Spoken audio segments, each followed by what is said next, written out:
যদি কেউ কাউর হক নষ্ট করে, যদি কেউ কাউর হক নষ্ট করে, ওই হক আদায় করার আগ পর্যন্ত আল্লাহর রাস্তায় শহীদ হলেও মাপ নাই।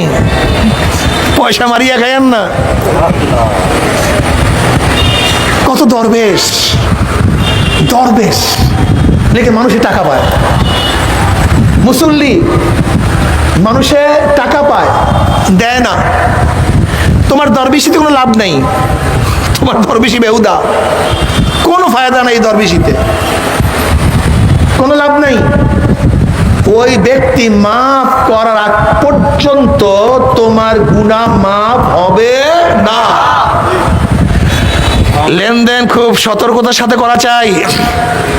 মুসলমানদের সাথে কেউ লেনদেন করে না, ওয়াদা খিলাফ করে। তুমি তো মুসলমানই ন, তুমি তো মুনাফিক। মুসলমান ওয়াদা খিলাফ করতে পারে? ওয়াদা খিলাফ করে কে? তা তুমি ওয়াদা খিলাফ করছো, তুমি নিজেকে মুসলমান দাবি করো কেন? এটা ভুল। তুমি তো মুসলমান না, তুমি মিথ্যা কথা বলছো। তুমি কিসের মুসলমান? তুমি তো মুসলমান না, তুমি ধোঁকাবাজি করছো, তুমি তো মুনাফিক, তুমি মুসলমান না।